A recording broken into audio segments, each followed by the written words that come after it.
Mariano, Yes, Professor? shall I start in? Yeah, I think so. It's about 6 p.m. exactly. You can start it. Oh, we go. So we'll start. So hello, everybody.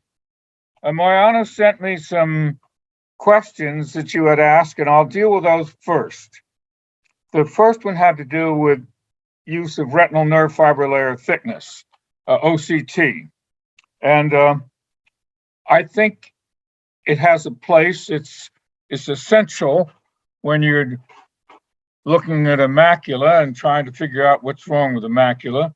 With regard to glaucoma, it's very different because depending upon who has looked at the retinal nerve fiber layer thickness, whether it's Bob Weinreb or some of the people in India or China or some of the other people in the United States, nobody agrees what's the normal thickness. They agree that, when it gets down to 40 or something like that, it's abnormal, but some people think when it's 60, it's abnormal. Some people think, so it's very hard. There's no threshold that you say, okay, I know this is bad. That's one thing. Second thing is registration with OCT is very difficult because as the nerve rim gets thinner, gets narrower, the retinal nerve fiber layers are pulled towards the disc. So when you go back and say, well, I'm going to go back to the same place in the registration, well, the registration isn't accurate. And so you don't really know whether that's the same area that you measured before. And the third thing, and I think the most important aspect of all, is we're all behind the 8 ball all the time because we don't have enough time with our patients. We're always trying to figure out what do we really need to do. And what you need to do, what's essential, is to know how to look at the disc well. If you don't know how to do that, you can't take care of a patient with glaucoma well, in my opinion. And if you don't do a disc examination constantly, in a way that you're constantly learning to do it better, you don't do it well. Even great pianists practice the pianist every day, practice piano every day. If you don't do something well, you lose the skill. And I know very well that most people do not know how to look at a disc well. And one of the reasons, because they say, oh, well, I'll just get an OCT. It's not a good substitute. Okay, second thing, what do you do about tilted discs? I don't know. You just say to yourself, in this patient, I can't use the disc as a way to follow the patient. And so then you use a field, or maybe you use OCT, or you use something else, but you can't use, when discs are tilted or when they're myopic and they're atypical, then you can't use them because you can't get valid information. And if the information's not valid, you shouldn't try to use it. Third thing, how often do you follow patients with DDLS in 1 to 5? Depends totally on the patient. No algorithm. Maybe you're going to see them in a day, maybe you're going to see them in a week, maybe you're going to see them in a year. Depends on all the other factors.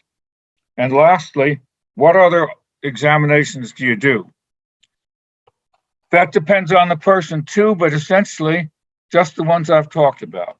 So now let's get to work and we'll keep on going. Okay. I'm going to give a little bit of review before we get into what we're going to talk about primarily, which is cases.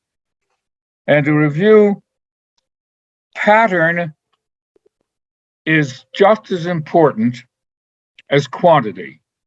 Qualitative examinations are just as important as quantitative. That's an atypical looking disc. You very rarely see a disc like that, but this is common in patients with glaucoma. And that you ought to be able to see a disc like that and say, almost certainly that patient has glaucoma. When you see a disc like this, you have no idea whether the person has glaucoma or not. Maybe that person has glaucoma. Maybe the person doesn't have glaucoma. You don't know. How do you measure the disc damage scale for an average sized disc? The first thing you ask yourself is, what's the disc diameter? And you measure it. And if it's an average size, then you don't need any modification. Then you look at what's the narrowest rim anywhere. And so you look at that and you figure out, well, it's the narrowest rim is 0.4, or 0.3, 0.2, 0.1, or it's less than 0.1. That's the 5. That's that critical swing thing. Or if there's no rim, then you figure out how many degrees absent. 45, 90, 180, 270. Now, if the disc diameter isn't of average size, if it's not between 1.5 and 2 millimeters, then you have to make an adjustment. You still go through your steps and you say, well, this is a rim disc ratio of 3. I've extracted from, so that's going to be a stage 2 if it were an average size disc, but it's not an average size disc. So if it were average, I don't need to do anything. But if it's a small disc, less than 1.5 millimeters, I'm going to add 1 unit. If it's a big disc, more than 2 millimeters, I'm going to subtract 1 unit. Tiny discs and huge discs are rare, but they can also fit in by adding 2 units or subtracting 2 units. Now, the 5 is the one that you really have to think in mind, the 5, DDLS of 5, where the rim is so narrow that it's really hard to tell whether it's that or not. That's a rim disc ratio of less than 0.1. That's a DDLS of 5 in an average size disc. And you don't know whether there's going to be field loss or whether there will not be field loss with a 5. But if it's smaller than 5, you know there's not going to be any field loss. And if it's bigger than 5, you know there is going to be field loss. So that's a 5. Or maybe it's a 6. I can't really tell. That one, I can tell, that's a 6. That's an average size disc, and that's a 6. This one is a big disc. That's also a 6. This is a little disc, and so it would be, if it were an average size disc, it would be a 5, very narrow rim, but because it's a little disc, it's a 6. So here, this is the disc that's 5. Now, okay, how well does this work? Jonathan Myers didn't really think this worked very well, so he did it in a study. I didn't have anything to do with the study. And this was a study to see how DDLS compared to HRT3 and spectral domain OCT, patients with glaucoma and age-max controls. And he used 2 assessments, HRT rim area, OCT inferior average, or some of the other parameters of OCT and HRT. And then he used a different thing, a clinician interpretation. Was this a normal disc? Was this a glaucoma disc? And that was based on looking at the OCT and HRT or looking at the DDLS. And the area under the receiving curve with the DDLS was 0.9. For this one specific area and OCT, it was just as good. For other areas in OCT, it was not as good. For HRT, it was not as good. And as far as the sensitivity and specificity, DDLS was better than OCT in terms of sensitivity, and it was better than OCT in specificity. And it was very interesting in this study, HRT was quite specific. But this was a fascinating thing to me because Jonathan used grade 4 as the cutoff for glaucoma. Well, we know that grade 6 patients have glaucoma. And we know that grade 4 doesn't have glaucoma, but the cutoff really should have been 5, not 4. And if it had been 5, both the sensitivity and the specificity would have been higher than that. So it works very well. So DDLS 5, you don't know whether there's going to be field loss or no field loss. I mean, whether there is going to be field loss or there isn't. With a 5, you can't tell. But when it's less than a 4, you know there's not going to be field loss. When it's a 6 or more, you know there's going to be a field loss. That's not to say that these patients don't have glaucoma. It just says they don't have field loss. But with a cup disc ratio, there's this huge area between the 3 and maybe almost who knows, huge, then you can't tell whether they have field loss or not. Now, is disc damage present? Well, you can never say no in anybody because you don't know what the disc was like before you examined it. So you can never say there's no disc damage. All you can say is, I don't know. But you can say when there is disc damage. With a cup disc ratio, if you follow the patient and watch the rim get narrower, definitely, you can say this disc is damaged. But if it's the only time you're seeing it once, you can't say that. But with a DDLS, if it's 6, 7, 8, 9, or 10, you know that disc is damaged. Okay. So this was the colored glaucoma graph that I showed you. No symptoms, no extra threshold finding. Yellow, no symptoms, but something in the way of an extra threshold finding. A pressure over 35, asymmetry of pressures of more than 5.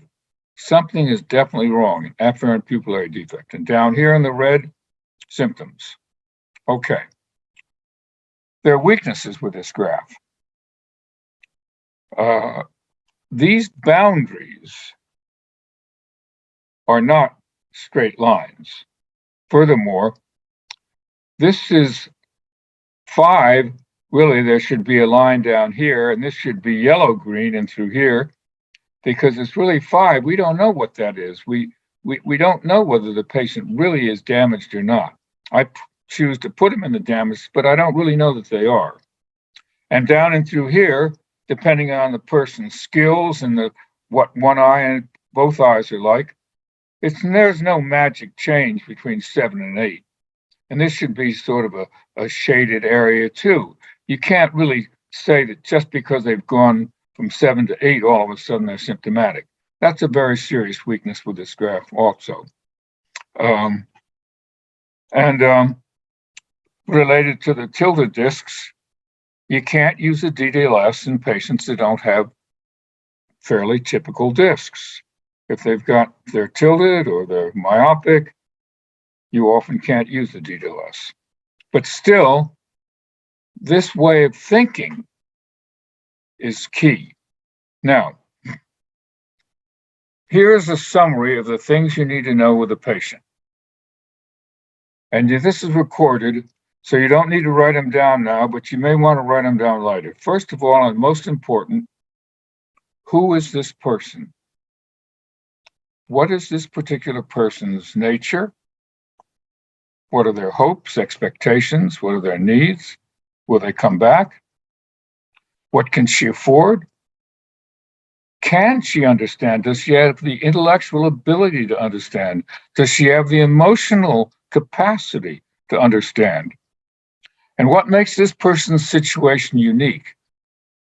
And lastly, what's important to this person? What is really important to this person? Second thing you have to know is who the hell you are. What are your own biases? And how will what you see, who you are, how's that going to affect what you see? Because you see what you want to see. Everybody sees what they want to see. And you have to really work to try to remain so, I'm going to try to really listen to this person and not put my own feelings in there. What's your purpose? What is your intent? What is your objective with this person? And we're going to talk about that more. Third thing, you need to know the person's stage. If they're in the green zone, they're doing fine. Any treatment's going to make them worse. Sometimes you want to treat a person in the green zone, but you have to do it recognizing that if you treat them, you're going to make them worse. But making them worse might be better than allowing them to get more rapidly worse. So you have to know the stage. If they're in the red zone, they're already symptomatic.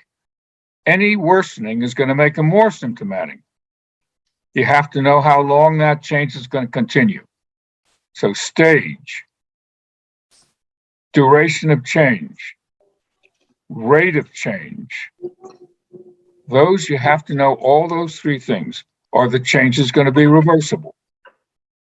So, what stage? What rate of change? How long? Okay. Here are two cases. This is a 52-year-old college professor with an intraocular pressure of 29 in both eyes.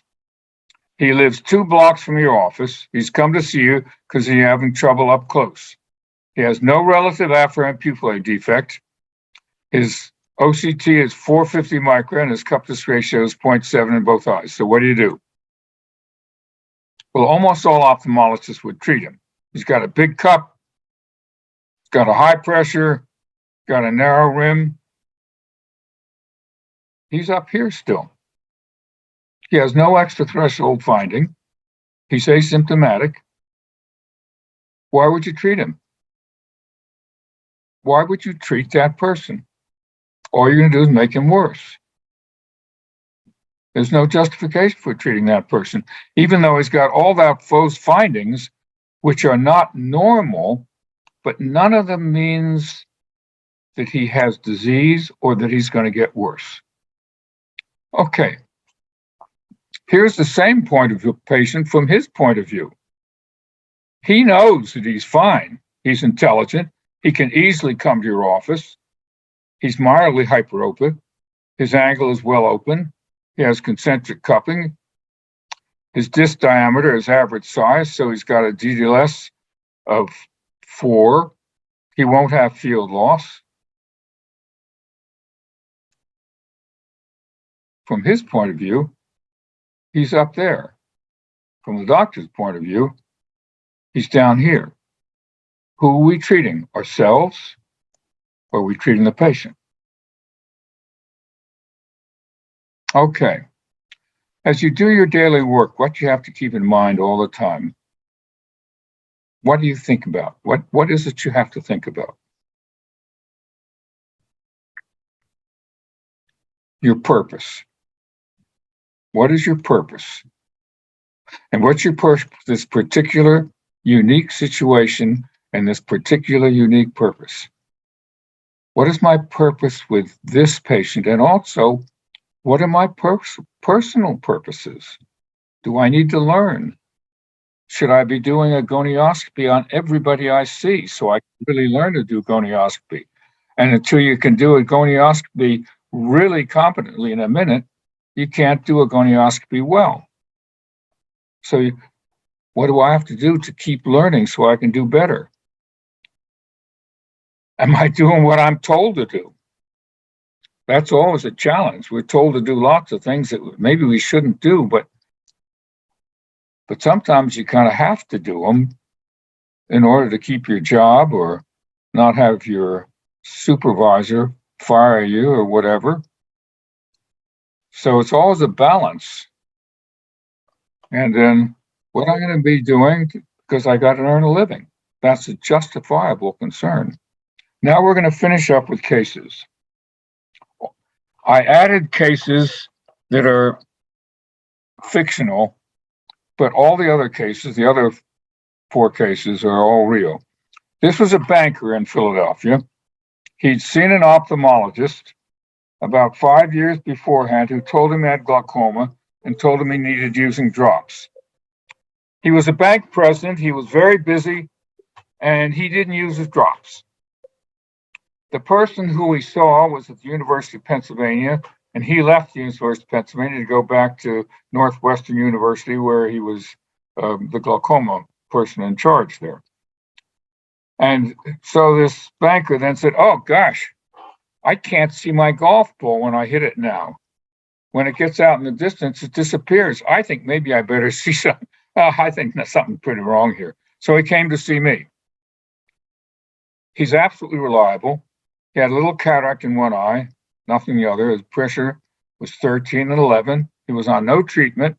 He had wide open angles and he had right afferent pupillary defect.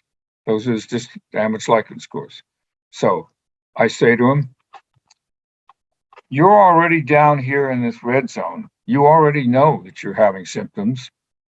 And you told me it's taking you about 10 years for you to go from knowing that you had glaucoma, because the doctor told you had that before, and she was a really good doctor. So you started there, so you're getting worse, maybe at about this rate, and this is where you are now. So in this right eye, you're pretty close to going totally blind. So we really need to give you very vigorous treatment to make sure that you get a little bit of improvement in your vision, that you see a little bit better, because we don't know whether your pressure is adequately lowered until you get a little bit of improvement. And we're going to treat you very vigorously. Now, what essential information is missing? Prior and shock pressure? Who cares? CCT?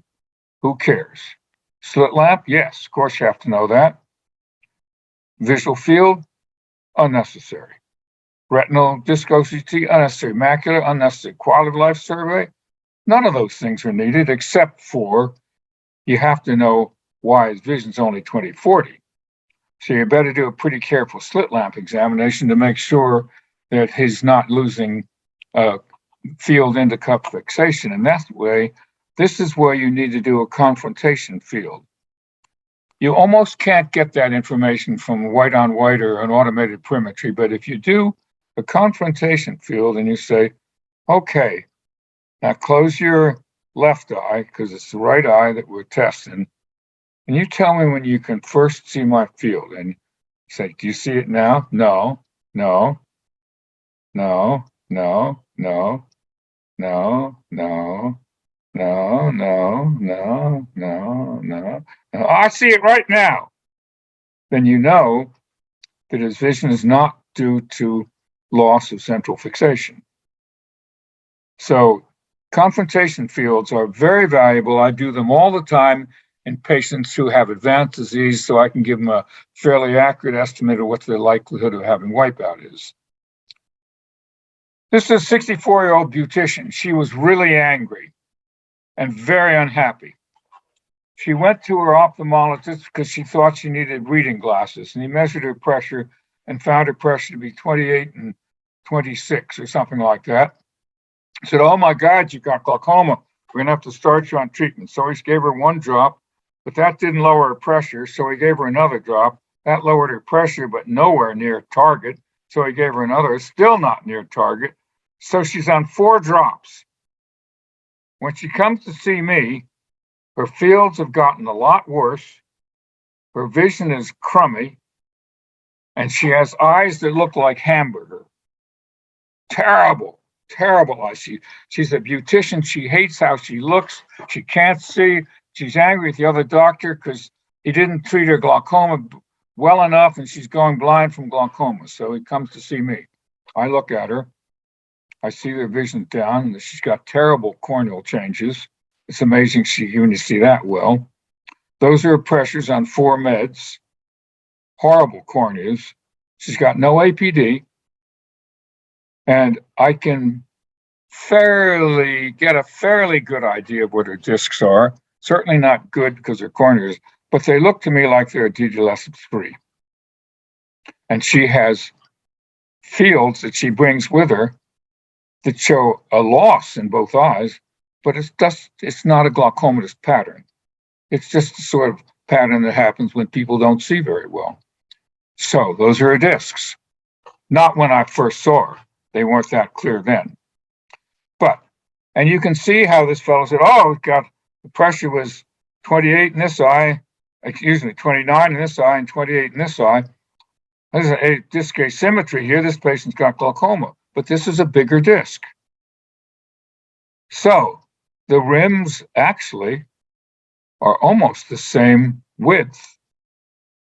This one makes maybe a little bit narrower, but nothing much. So I get out the colored glaucoma graph and I say, Mrs. Such and Such, your doctor treated you because lots of doctors treat people on the basis of pressure still.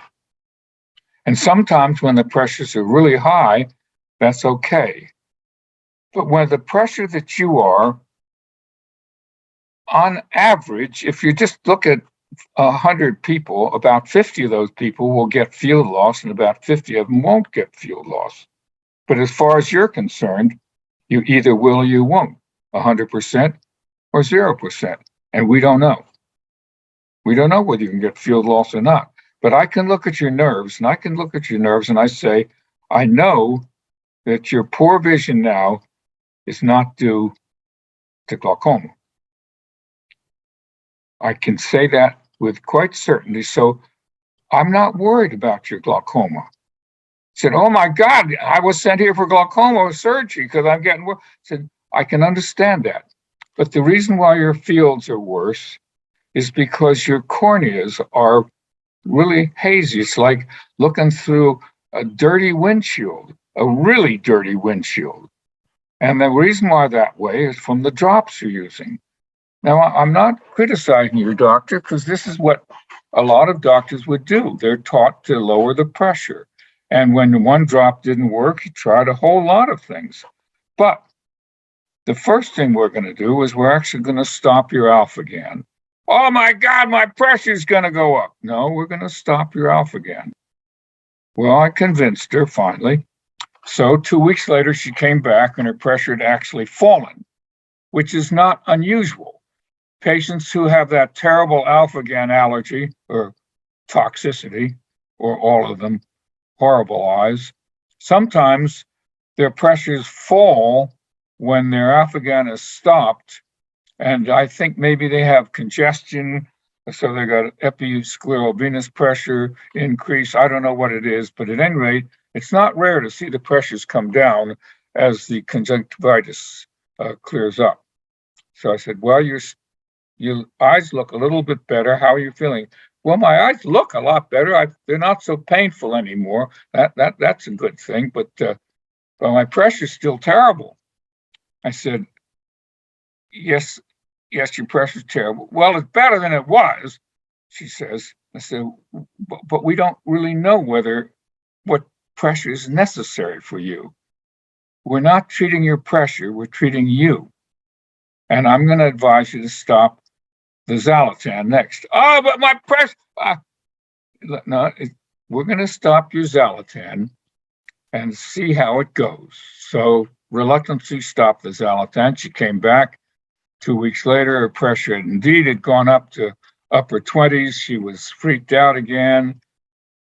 So what's my purpose with this lady? My major purpose with this lady was to try to disabuse her of the idea that glaucoma is pressure that's 28 or 29. It's not. It can be or it cannot be, but it wasn't necessarily in her case. And so I had to really work on trying to change your whole way of thinking about what was okay. So we finally stopped the TruSop2, and her pressure was up in the upper 20s, and that's where it stayed. Now, you may remember that I thought she was not going to live very long. I thought less than 10 years, because she was pretty crummy looking from the point of view of her general health. She was a smoker, but she fooled me. She lived for 20 years, and her pressure stayed just like this. And 20 years later, she's still at that same level. Now, did I know that she didn't have glaucoma? No, I'm not saying that. All I knew, she didn't have field loss. Maybe her discs had started with much thicker rims. Who knows? I didn't know. But all I knew is at that point, her discs were not damaged enough to cause field loss, so we could easily watch her. So that was my major purpose with her, to have her discard the misinformation she was given and have her start to understand without being critical of her doctor. I didn't want her to be critical of her doctor. And her prior doctor's emphasis on lowering her pressure, and that's what he hoped for. But he was unwise to transfer that objective to the patient. That was really unfair. He forgot his purpose, which isn't to normalize anything. It's try to help people celebrate their lives. And this is a graph. I bring it up now because this is such a terrible, terrible graph. It says that, when people's pressures are 12, they don't get worse. When their pressures are all the time 20 for 88 months, they're going to get worse. Well, this graph is very misleading because 3 units out of 21 is the worst they got. And they didn't get worse at all, apparently. This group untreated, this group treated with pressure of 12, and this group treated with pressure of 20. At the end of 48 months, they're just about the same. It wasn't until later that there was a separation. And then 14% of the patients in this group got worse more rapidly than the patients in this group. 50% of the patients in this group didn't get worse. This graph is a catastrophe. It has ruined the way people think about what they have to do with their patients. Now, if she was only going to live 5 years, why would you treat her at all? Even if her pressure was 28 and she was going to get worse. Because 5 years, so she gets a little worse. Doesn't matter. No. I wonder how many picked up what I just said that was terribly wrong. What did I just say? It's really, really wrong. I said she gets worse. No, her field gets worse. She is not getting worse. Her field is getting worse. It's a totally different thing. Okay. Now, you have to know how long people are going to live. How long? This is one way of looking at it. Some people call it years of life remaining. This is estimated years remaining. 55-year-old obese male with high blood pressure who's had 2 heart attacks, is short of breath, and smokes. Well, if you look at a life expectancy table, here's age 90, where I am. Here's age 77.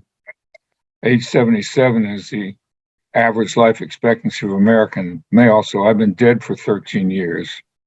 But here at age 90, on average, I've got 4.5 years to live still.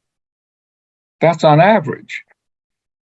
And if I'm healthy, on average, I've got 9 years to live. Years in terms of age are a terrible way to estimate the years that are still remaining. A healthy 90-year-old woman is likely to live to be 97. An unhealthy 55-year-old man with all those things I told you about, he's probably going to be dead by the age of 60. Every time you give an age, you should follow it with how many years is that person going to live? Because that age, whether it's 90, 55, 60, 97, doesn't tell you what you need to know. And there are all kinds of ways that we can estimate that. And if you want to talk about that later, we can talk about that later, but it's not that difficult. Okay. Mariano said one of the real problems with people not coming back. So I've added 3 cases. These are now hypothetical cases. First is a 55-year-old farmer who lives about 100 kilometers away. He's in good health. You think he's going to live for about 10 years. And he comes to see you because he'd seen an optometrist, and the optometrist in his area measured his pressure and found it high and told him he had glaucoma. And he went to see the optometrist because he had trouble in the dark. And his vision, he thought, was worse. He's a sharp guy. He's got normal acuity. His pressure is 25 in one eye and 29 in the other as you measure it. You don't really know what his pressure is, but that's what you measure at the moment. And he's got a positive APD in his left eye. He's got a disc of 3, DDLS 3 in the right eye, so that's no field loss in that eye. DDLS of 5 in this eye. So you put him on, that's what his nerve looks like. DDLS of 5 in the left eye. So you say, okay, your right eye still is okay. you're noticing you're having a little more trouble. When people are up here in this green zone, they're doing fine. When they're in the yellow zone, they still might feel okay, but there's something really wrong. And they've gone from here to here. So then it depends on the rate at which they're going, where they get down into here, where they're sick and they can't do what they need to do anymore. And you're right in through here in one eye. Now your other eye is still okay. So that's the eye that you're really living on. And this one, even in this bad left eye, and I know it's damaged because the pupil doesn't react. So it's damaged. I know it's damaged, but I can't tell how badly it's damaged, but I know it's damaged. So it's gone from here to here. Now you're in good health. So you're a real challenge, because if you're going to live for a long time and you're getting worse rapidly, you're going to end up blind. So I'm going to advise you to start some treatment, but I don't know whether that treatment's going to work. You won't know whether it's going to work unless you see your vision get better. And so you're going to have to be taken care of. But I can't, look, I live 100 miles an hour, 100 kilometers. I don't have any money. I can't come back. What do? You do a trabeculectomy in the left eye. And in the right eye, you say to him, this eye is okay now, but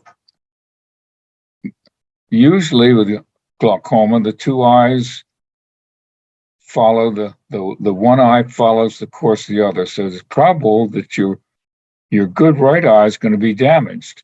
So you have to think of yourself, you're in trouble.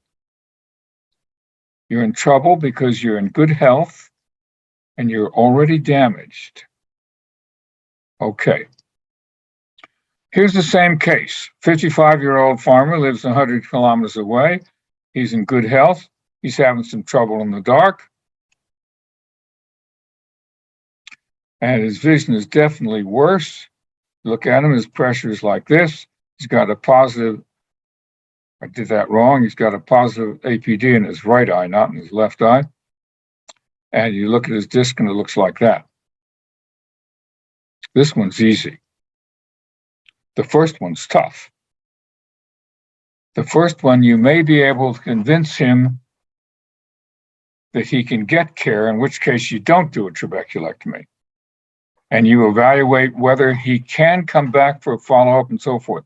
With this patient here, he's already down here. He's already down here. And so he's going to go blind in both eyes. So in this patient, it's real easy. So in this left eye, he's doing okay, but in his right eye, he's in terrible trouble. So here, you're going to do a trabeculectomy.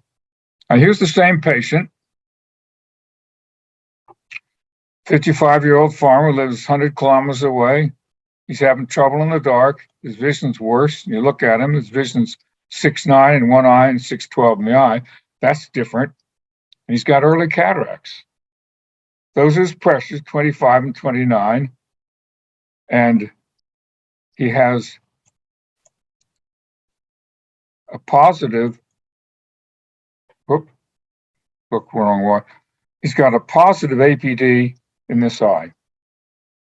So now we're in this difficult situation. Now this one is a real challenge. If that, with a disc damage like the scale of 5, he's not going to be symptomatic. He may have very early field loss, but he's not going to be symptomatic from glaucoma. So the reason why he's having trouble in the dark and his vision is worse is because he's got cataracts. Those pressures, this pressure has probably damaged his left eye because he's got a APD, and there's a very significant difference between the two discs. So in him, your challenge is to convince him to have a cataract extraction, and probably you want to do some sort of glaucoma procedure with that. I would do a trabeculectomy because he may never come back. Nobody has any idea how long MIGS procedures are going to work. But if he gets a good result from a trabeculectomy, because he's not treated so long, his conjunctiva is going to be all right. He's going to have a continuing success from his trabeculectomy for the rest of his life. When you do a trab in a person with good conjunctiva and you get a good result, it's going to work for the rest of the person's life. And in his other eye, well, maybe you're going to treat it or maybe you're not. Hard to tell. Okay. Now, we're back to real cases. This is an engineer who was very unhappy. He left his doctor because the doctor kept telling him he needed surgery. He's an engineer. He thinks in realistic terms. He said, looks up on the net and he says, my pressure's below 21, glaucoma's pressure over 21. I'm okay. Well, of course, he's thinking wrong, but that's the way a lot of people think, and a lot of doctors even think that way. So he's very smart, very reliable. He has no symptoms, but he wonders why this doctor's telling him he's got to be treated. Vision's normal, and those are his discs. So you can understand why the doctor's telling him to be treated, because he's got those horrible looking discs. But he's got great, big, huge nerves. So he's got a DDLS of 3 in both eyes, because that's a 1, rim disc ratio of 1. 1 from 5 is 4. So he would have a DDLS of 4, but because it's a big disc, it's a DDLS of 3. So I look at that and I say to him, I can understand why your doctor thinks you have glaucoma, and you may, because I don't know where you started. But I look at your nerves now and I see this is where you're now where I call it a DDLS of 3, but you may have started here, and you may be going just like this. And you may get down into here where you're going to be in big trouble. I don't know. Or maybe you started over here and you're just going like this. I don't know. Nobody knows because nobody saw your disc before. And so we don't know whether you're changing or not. But we do know that you don't have field loss due to your optic nerve. So what I'm going to suggest to you is we have two options. We can say with those really terrible looking nerves, because they're big cups, we say, well, you just got big nerves and it's okay, but maybe you have glaucoma, so we're going to play it super safe and treat you. Or we can say, let's just follow you along.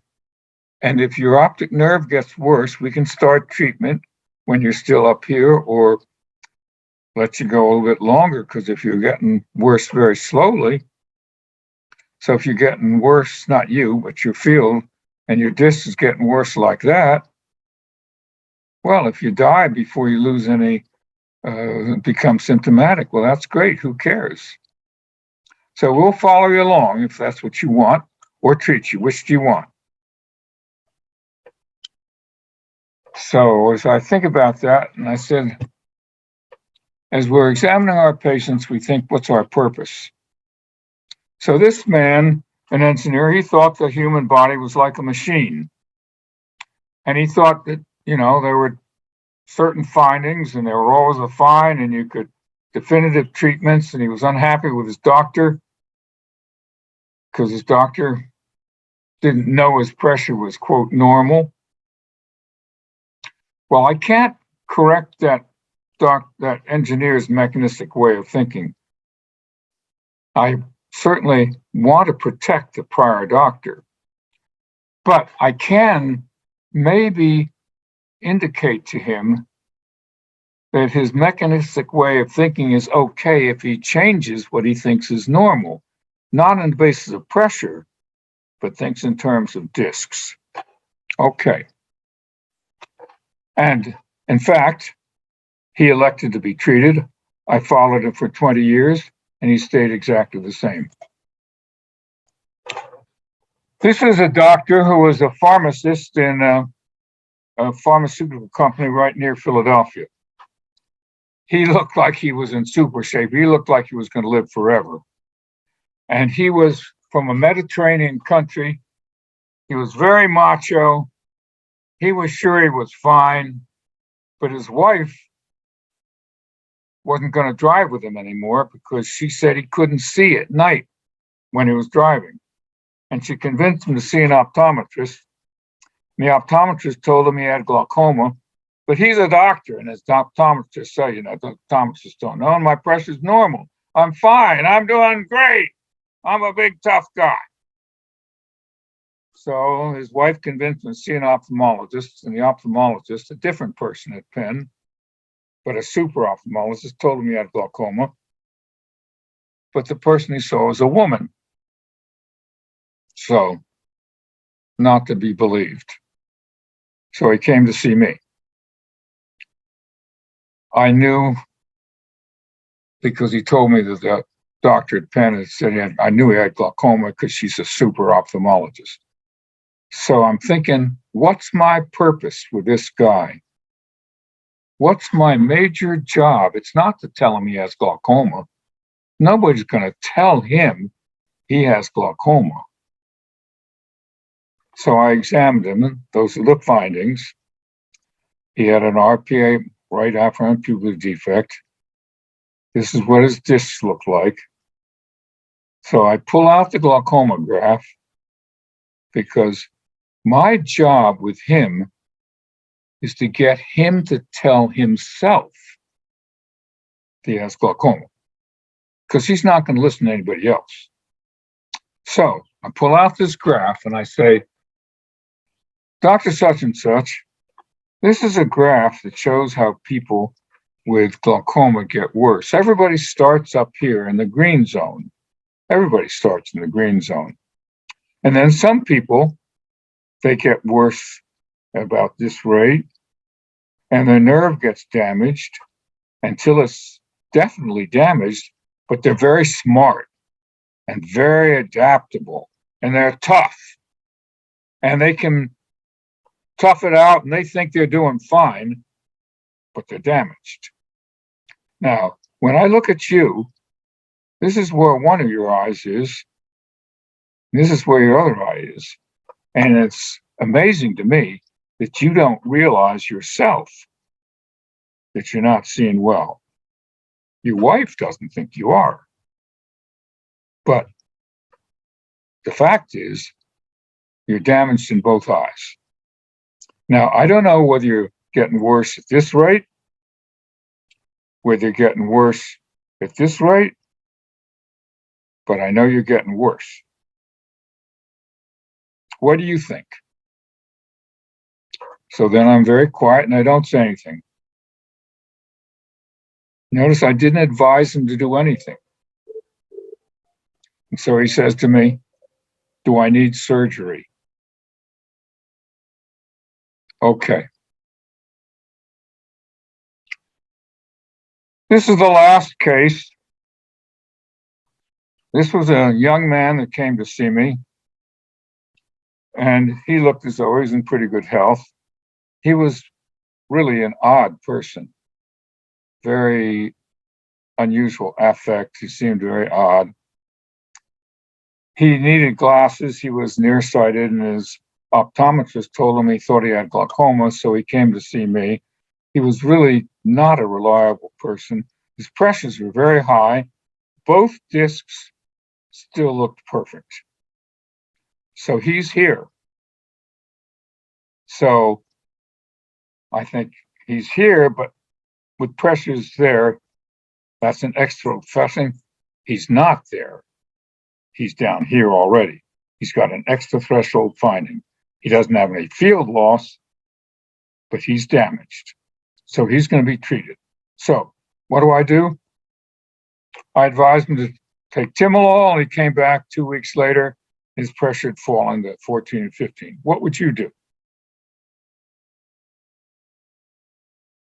Well, I kept him on timolol, told him to come back in about 3 months. We came back in 5 years. At that point, that was his disc. So he'd gone from that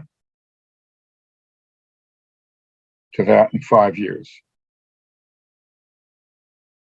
His pressure, interestingly enough, was no longer in the 40s. He was not using any drops. So now he's gone from DDLS of 1 down to here in 5 years, and that's probably about where he's going to be living. So what do? I do a trabeculectomy. And which eye do I do it in first? I do it in his better eye.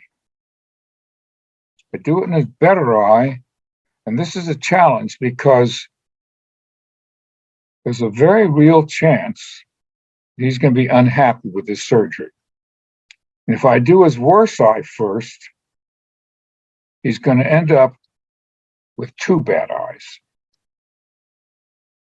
So I do it in his right eye first, because if I can get a good result in this eye, then he'll be willing to have then if I don't get a particularly result that he's happy with, but his pressure's controlled, but at least he's going to keep sight in one eye.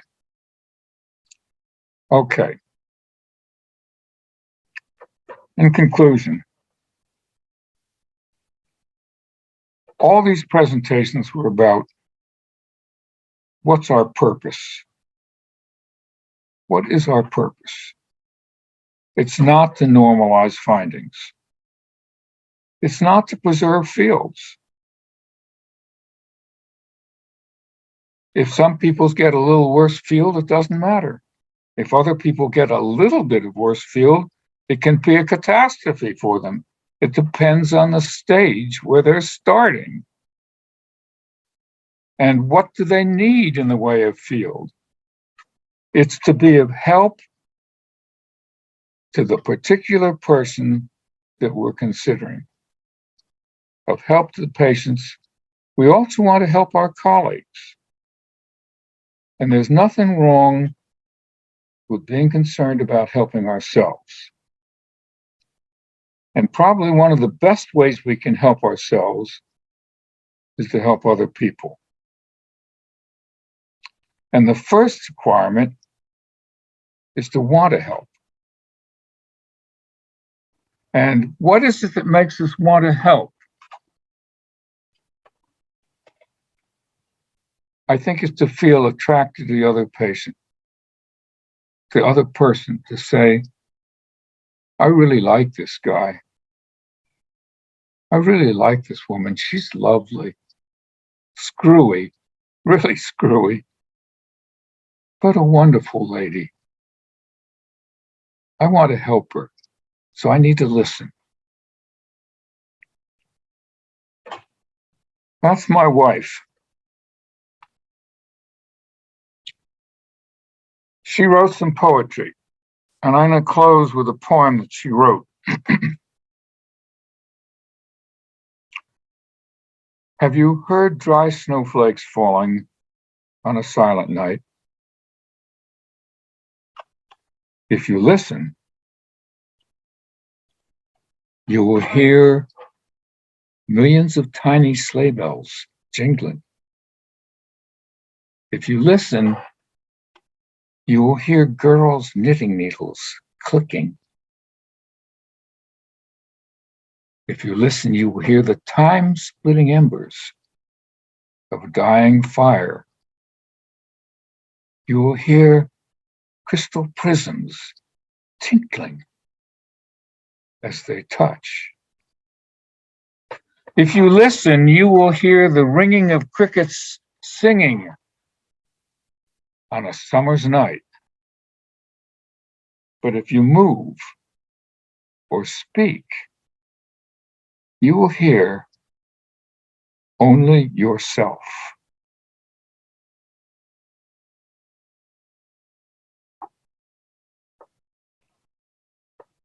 Okay, we got a couple minutes.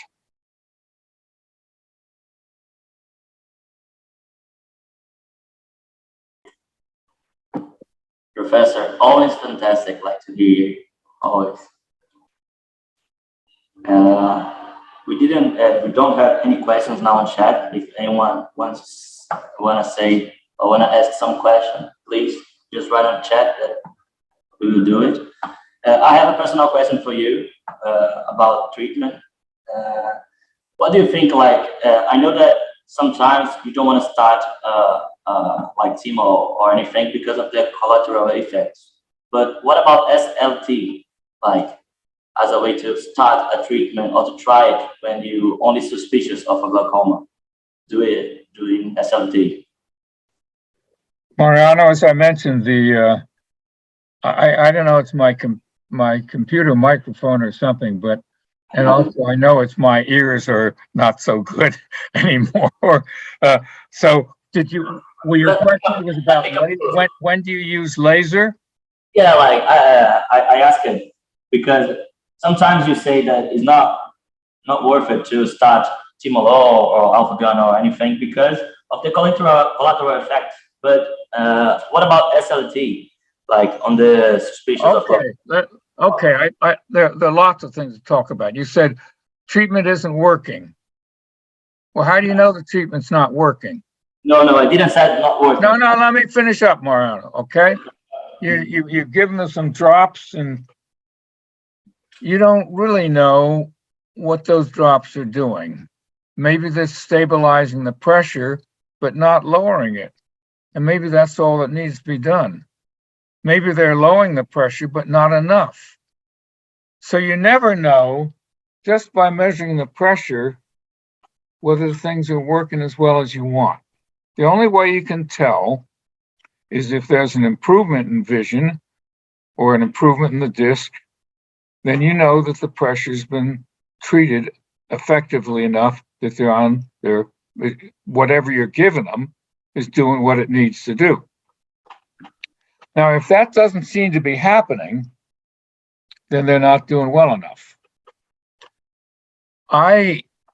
In patients who had open angle glaucoma with a normal open angle, healthy open angle, and some pigmentation, not if they had zero pigmentation, but even in those, but if they had 1 or 2 plus, 3 plus, even 4 plus pigmentation,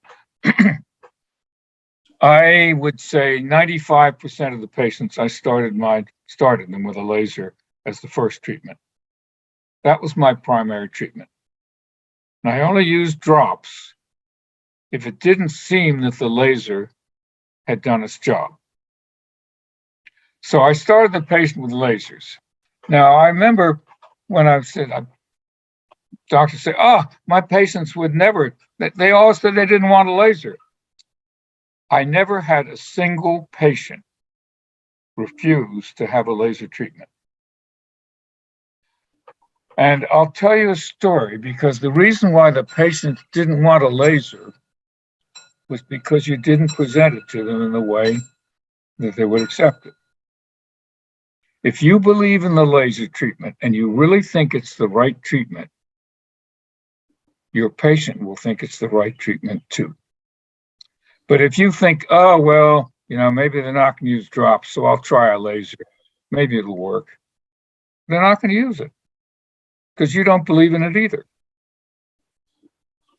And you have to do what you believe in.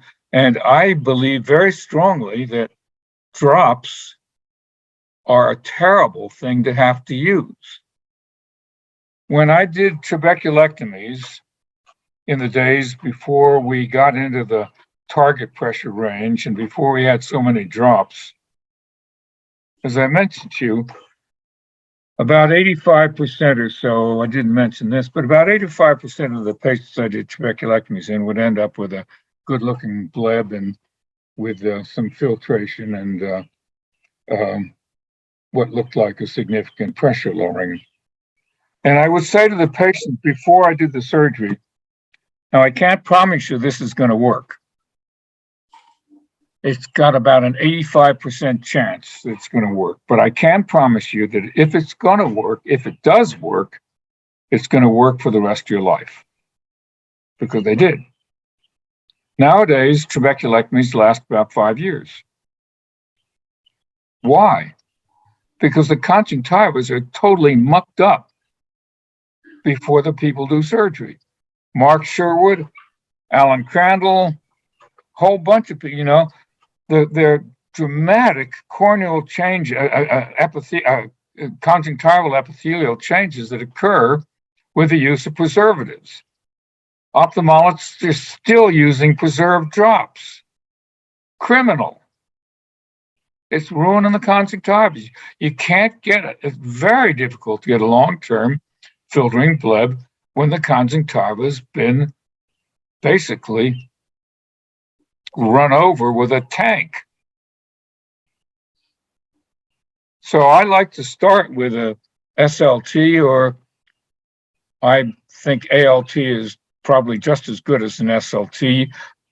Not quite as good in repeating it, but I think nobody got corneal changes from ALT, and some patients occasionally can get corneal changes from SLTs. So I'm not so convinced that SLT is really a big advance, but that's what everybody's using. And it's very rare. The corneal changes are very rare. And I'm not convinced that the corneal changes ever occur when the focus is right. I have a hint that the corneal changes occur because people didn't check the oculars on the laser, and they're not parfocal, and they're really lasering the corneal endothelium, and they're not lasering the trabecular meshwork. So, yes, I think SLT or ALT is the way you ought to start your patients. And I think you need to be very, very aware of the intensity of trabecular meshwork. And if it's a 4+ trabecular meshwork, you better cut your power way, way, way down. And if it's 0, you better push it up high.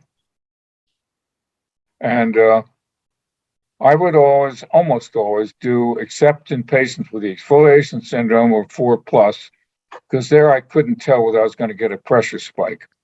But if they had 2 or 3+ pigmentation and didn't have the trabecular, didn't have the pseudo exfoliation syndrome, I did 360 the first time because it saved them all the trouble, expense of having to come back for a second treatment.